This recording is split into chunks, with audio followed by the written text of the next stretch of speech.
नमस्कार दोस्तों, आप सबका हमारे चैनल में स्वागत है। आज हम बात करेंगे एक ऐसे स्कैम के बारे में जो नॉर्मली लोगों को पता नहीं है और वो उनके साथ में स्कैम हो रहा है। तो बड़े शहरों में जैसे दिल्ली हो गया, बॉम्बे हो गया, बेंगलोर हो गया, तो वहां पे एक बिजनेस आइडिया के नाम से एक इतना शानदार स्कैम हो रहा है और लास्ट में क्या है कि उनको कुछ नहीं मिल रहा और करीबन ये 3 से 4 लाख के आसपास का स्कैम हो रहा है। तो इसी का एक विक्टिम है, मेरा फ्रेंड है, तो उसके बारे में डिस्कस करेंगे। नाम यहाँ मैं डिस्क्लोज नहीं करूंगा। और दूसरा क्या है कि दोस्तों, जो उसके साथ घटित हुआ है, अगर आपके साथ भी अगर इसी तरह का घटित हो रहा है तो कमेंट में मेरे को जरूर बताना। और जो भी फर्स्ट टाइम है चैनल को जरूर सब्सक्राइब करें। तो बात करते हैं कि मेरे विक्टिम के साथ में किस तरह के स्कैम हुआ और फ्रेंड के साथ में, और दूसरा क्या है कि किस तरह से उनको यानी कि एक तरह से झांसे में दिया जाता है, उसके बारे में डिस्कस करते हैं। तो नॉर्मली क्या है कि ये एक बिजनेस प्लान के नाम से ये आपके पास एक दोस्त आता है, दोस्त से दोस्त कनेक्टेड होता है, या फिर जैसे मान लो कोई बड़ी रेपुटेशन फील्ड के अंदर कोई व्यक्ति काम करता है, तो उस तरह के आदमी यानी कि इसके अंदर इन्वॉल्व रहते हैं। तो अभी जैसे क्या है कि एक बिजनेस एग्रीगेटर करके एक शानदार प्लेटफॉर्म है, एक इसी के नाम से कि भैया हम आपको एक ट्रेनिंग देंगे बिजनेस एग्रीगेटर के नाम से आपको, यानी कि इसका लाइसेंस भी दिलाएंगे और आपसे 3 लाख 4 लाख रुपए आराम से यानी कि वो लेके और चले जाते हैं। तो उसको अपन एक दोस्त के साथ में जिस तरह से हुआ, उसकी एक पूरी घटना को अपन यहाँ पे समझते हैं कि किस तरह से वो इनके पास में आए। तो मेरे दोस्त के पास में कॉल आता है, जो उसका फ्रेंड रहता है, वो काफी टाइम पुराना है, वो मेरे पास भी यानी कि कांटेक्ट होता है उसका। तो उसके बारे में डिस्कस करते हैं। तो उसने बोला कि यार, दोस्त ने दोस्त को कहा कि यार तुम क्या पूरी जिंदगी एक नौकरी के अंदर ही अपना ये जीवन बिता दोगे, या फिर आप इस तरह का ही काम करते रहोगे, जीवन में पैसे कब बनाओगे? एक 9 to 6 की जॉब के अंदर कुछ नहीं है। बोले मैं को देख, मतलब जो फ्रॉड वाला व्यक्ति होता है वो अपने आप को वैसे ही यानी कि ड्रेसअप और उस तरह से ही रखता है कि भैया मैं वीआईपी आदमी हूँ। जो फांकालोजी वाले जो व्यक्ति होते हैं वो मतलब अपने आप को मतलब well dressed, well car maintain और उस तरह की वॉच वगैरह या फिर बड़ी बड़ी चेनें उस तरह का पहन के आपको यानी कि इम्प्रेस करने की कोशिश करते हैं। तो दोस्त ने कहा यार ठीक है, देखता हूँ, करता हूँ। 1-2 बार उसने इग्नोर कर दिया। फिर 1 महीने बाद में उसके पास वापस फोन आया, वापस कॉल आया। तो उसने सोचा कि चलो ठीक है, देख लेते हैं, बात कर लेते हैं। तो फिर उसने उससे डिस्कस किया कि भाई एक्चुअल में तुम कर रहे क्या हो, किस तरह का बिजनेस है। अरे अरे यार सब बढ़िया। उसका रिप्लाई क्या रहता है, अरे अरे यार सब बढ़िया हो जाएगा, कोई दिक्कत नहीं है, देखो मैं तेरे को समझा दूंगा, तो मेरे ना सीनियर से बात कर लेना, ये बहुत बड़ी कंपनी है। इसके अंदर क्या होता है ना कि हर किसी का इंटरव्यू नहीं होता है, मैंने तेरा नाम रिकमेंड किया है, मेरे रेफरेंस से तेरा काम हो जाएगा। तो बोला कि तेरे पास हो जाएगा, और किसी को यानी कि ये छोटे मोटे आदमियों को ये एंटरटेन नहीं करता। यहाँ पे क्या है कि ये करीबन 20-30 आदमी इकट्ठे रखते हैं और वहां से यानी कि उनके अंदर से 1 या 2 आदमी को पिक करते हैं। तो दोस्त ने कहा यार कोई बड़ी चीज है, तो मतलब मेरा दोस्त मेरे साथ में है, तो उसने मेरा रेफर किया है, कुछ ना कुछ बड़ा होगा। तो फिर वो उसके पास में इंटरव्यू के लिए कॉल आता है। तो बोला कि भैया आप आओ। जैसे रिसेंटली उसके साथ में हुआ, तो वो दिल्ली के रिलेटेड थी, तो दिल्ली के अंदर उसको बुलाया गया।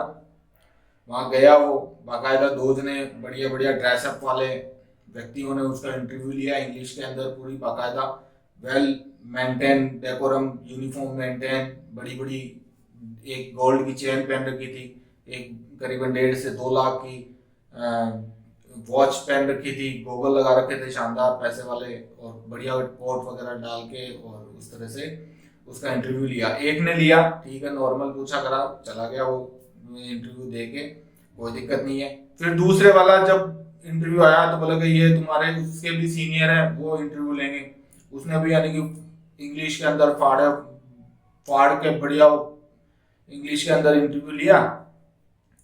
फिर बोला कि इंटरव्यू वगैरह कंप्लीट हो गया, और फिर वो वहां पे उसके जिस दोस्त के पास में गया हुआ था वहीं उसके फ्लैट पे रुक गया। तो बोला कि यार इंटरव्यू का रिजल्ट रात को 8 बजे आएगा। रात को 8 बजे आएगा। तो फिर उसने सोचा, उसने पूछा कि भाई एक्चुअल में काम क्या है।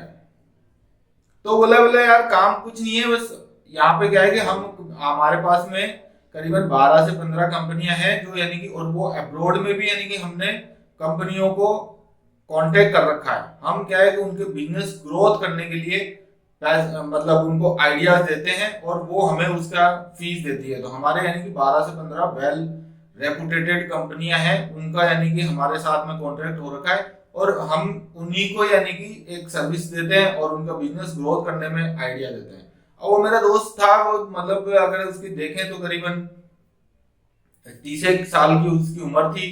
हाई कोर्ट के अंदर उसका, जयपुर हाई कोर्ट के अंदर वो क्लर्क का काम कर रहा था, मतलब किसी एडवोकेट के नीचे। तो वो पैसे की तरफ से भी परेशान था। तो नॉर्मली क्या है कि ये लोग उसी व्यक्ति को टारगेट करते हैं जो फाइनेंशियली वीक हो, फाइनेंशियली इनके पास में पैसा नहीं है, उन्हीं को यानी कि ये टारगेट करता है। ठीक है, फिर कर लिया, हो गया, इंटरव्यू हो गया, रिजल्ट आया। रिजल्ट आया तो डेफिनेटली सेलेक्टेड होना ही था, सेलेक्ट हो गया। तो सेलेक्ट होने के बाद में पता चला कि उसकी फीस है करीबन 4 लाख का। उसका एक पैकेज था कि आपको यानी कि 4 लाख रुपए डिपॉजिट कराने हैं और आपको उसके अंदर आपका लाइसेंस मिलेगा, आपको ट्रेनिंग मिलेगी, आपको यानी कि ग्रुप के अंदर, यानी कि अगर आप इंडिपेंडेंट अगर काम नहीं कर सकते तो ग्रुप के साथ में आप काम करोगे और वहां से आप अर्निंग शुरू कर दोगे। ठीक है। चौथी चीज थी कि आपको इतनी शानदार स्किल दी जाएगी, आपके लिए स्पेशली एक पर्सनल टीचर रहेगा जो आपको यानी कि सिखाएगा। तो 4 सर्विसेज के मतलब इन्होंने 4 लाख रुपए बता दिए। 4 लाख रुपए बताने के बाद में इन्होंने क्या किया कि ठीक है, दोस्त ने बोले यार ठीक है। दोस्त के उसमें सबसे बड़ी दौरान एक चीज और होती है कि उसी फील्ड का, जैसे एक्चुअल में क्या रहता है ना कि आप जैसे जिस फील्ड के हो तो उसी फील्ड के अंदर जो बड़े लेवल पे जो व्यक्ति होता है उसका कॉल आपके फादर को, आपके मतलब आपको तो फोन आता है। तो इसके फादर को भी एक कॉल आया कि यार मैं यहाँ से बोल रहा हूँ और आपका लड़का तो बहुत इंटेलिजेंट है, तो उसका तो यानी कि वहां पे सिलेक्शन हो गया। तो फादर को भी फील हुआ कि भाई मेरा लड़का वास्तव में यानी कि बहुत शानदार एक्सपीरियंस है और बढ़िया कॉन्फिडेंट है और एजुकेटेड भी है, और मतलब इतना यानी कि लगा कि भाई सीना चौड़ा हो गया बाप को। तो उधर से फादर की तरफ से हाँ हो गई। हाँ हो गई तो ठीक है, गए करे। फिर वो एक बार जैसे रिजल्ट आया, रिजल्ट आने के बाद में सिलेक्शन हो गया। सिलेक्शन तो होना ही था कि भाई वो तो लेना ही था, उनका तो सफाया करना था। तो ठीक है, सिलेक्शन हो गया। सिलेक्शन होने के बाद में क्या होता है दोस्तों कि वो उसको ट्रेनिंग देते हैं। ट्रेनिंग के अंदर बाकायदा उसकी मीटिंग होती है, मीटिंग के साथ में ट्रेनिंग होती है। ट्रेनिंग होने के बाद में 1 महीने की उसकी ट्रेनिंग रहती है। ट्रेनिंग कंप्लीट हो गई, सबने यानी कि उसको सिखाया करा, और फादर ने भी इधर उधर से लोन लेके उसने कोर्स पूरा का पूरा पैसा दे दिया था। तो ट्रेनिंग हो गई। ट्रेनिंग होने के बाद में अब मेन चीज है कि अब वो काम शुरू करेगा तो वो कहाँ कर रहा है। तो नॉर्मली क्या है कि ग्रुप के अंदर सब बैठे हैं, उनके पास किसी के पास कोई काम नहीं था और आराम से 2 महीने 3 महीने 5 महीने इन्होंने यानी कि वहां पे टाइम वेस्ट करना शुरू कर दिया। तो उसको लगा यार कि मैंने पैसे भी दे दिए, धंधा भी नहीं है, अब करेंगे क्या, यहाँ पे कुछ समझ में नहीं आ रहा। जिससे किसी से उधार लेके दिए थे वो जान खा रहा है, और उधार लेके राजस्थान के अंदर अगर जैसे देखते हैं तो करीबन 2 रुपए सैकड़े की ब्याज की स्थितियां रहती है। तो 2 रुपए सैकड़े ब्याज के ऊपर यानी कि हर महीने की किस्त हो गई, तो वहां वो निकलना मुश्किल हो गया। फिर लास्ट में उस दोस्त ने उसको छोड़ के वापस यानी कि हाई कोर्ट में आया। हाई कोर्ट में किसी एडवोकेट से उसने कंसल्ट किया। ठीक है।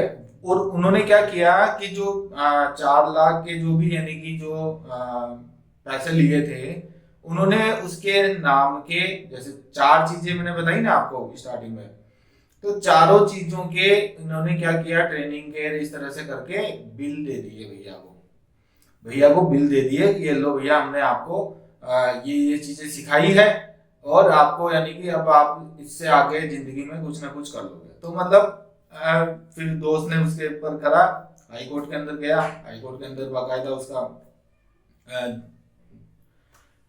शिकायत करी, एडवोकेट से मिला, सीनियर एडवोकेट था ही, वहीं पे आया 4 महीने बाद में। तो फिर वो उसने बाकायदा एक एप्लीकेशन लगा दी उनके नाम की उन बिल के रिगार्डिंग और वो केस चल रहा है।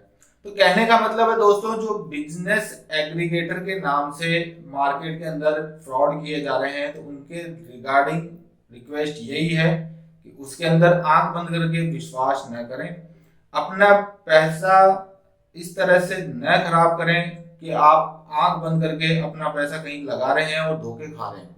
तो बिजनेस एग्रीगेटर एक्चुअल में है क्या?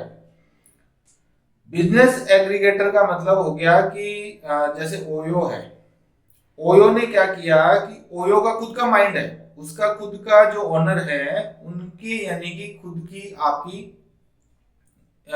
एक प्लान है। ये क्या है कि स्टार्टअप था, ओयो एक स्टार्टअप था। स्टार्टअप में उनका आइडिया था कि आइडिया ये था कि मैं एक ऐसी तरह की ऐप बनाऊं जिसमें जो व्यक्ति जहां जाके रहना चाहता है, जिस होटल के अंदर रहना चाहता है, वहां पे यानी कि मेरे नाम के, ओयो के नाम के पूरे रूम बुक रहेंगे।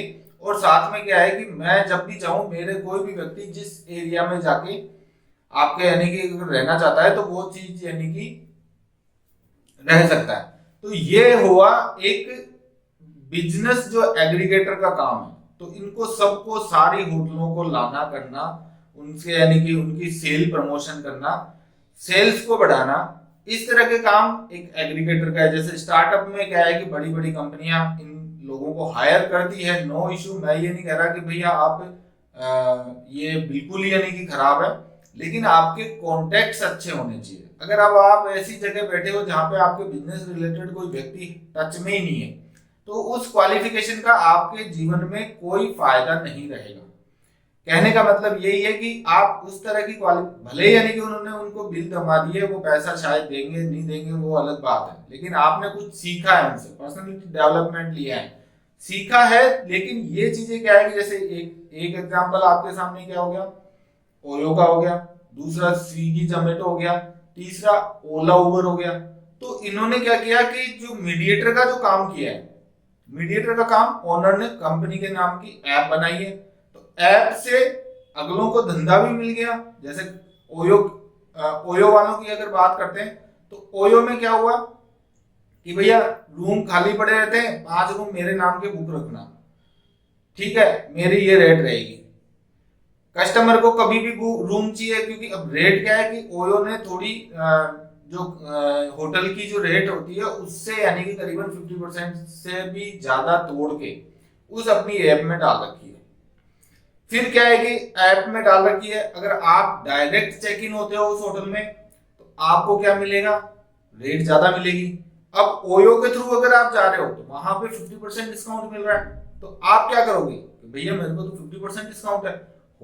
ओयो आगे चाहे कितनी भी पे करती हो या फिर उसको कुछ भी देती हो, वो अपना मैटर नहीं है। अपने ओयो को 600 रुपए में एक रूम बुक किया, हमारे रूम होटल के अंदर ये वाला रूम था, ये बुक किया, आगे चाहे उसका जो टैरिफ है कुछ भी हो, उससे हमें कोई मतलब नहीं है। सेम चीज ओला उबर के अंदर कि भैया आप गाड़ी के लिए कहाँ फोन करोगे बिना कोई जानकारी के, अगर आपको कहीं ट्रैवल करना है तो वो आपको फोन करके या फिर आपको खुद जाना पड़ेगा टैक्सी स्टैंड पे या फिर ऑटो स्टैंड पे, अगर आपको जाना है तो वहां जाना पड़ेगा।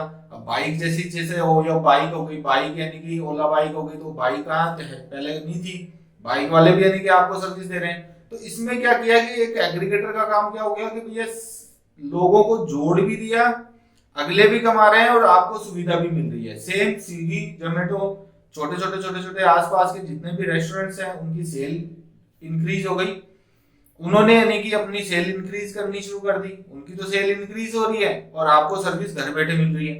तो इस तरह के काम एग्रीगेटर्स के होते हैं। इनके लिए आपको चाहिए माइंड, बिजनेस माइंड आदमी हो तो वो ये डेफिनेटली कर सकते हैं। ऐसे नहीं है कि ये चीज गलत है, हाँ, लेकिन आंख बंद करके, जैसे अगर मान लो किसी की कैपेसिटी नहीं है, उसको फ्रॉड करके ये चीज ना करें। तो दोस्तों, वीडियो आप लोगों को अच्छा लगा लाइक जरूर करें, लोगों तक पहुंचाएं। एग्रीगेटर के नाम पे अगर फ्रॉड हो रहा है किसी के साथ में तो डेफिनेटली थोड़ा सा सतर्क रहें। हाँ, फ्रॉड नहीं है ये, आपका मतलब एक सिखाने की फीस मान लो, लेकिन क्या है कि आपको थोड़ा सा केयरफुल रहना है, ठीक है। अब जैसे अब जो कोई व्यक्ति बिजनेस के नाम का, बिजनेस को जानता ही नहीं है, उसको आप बिजनेस की एजुकेशन दे रहे हो, तो वो भैया वो 4 लाख रुपए वहां लगा रहा है, तो ग्रेजुएशन में क्यों लगाया उसने?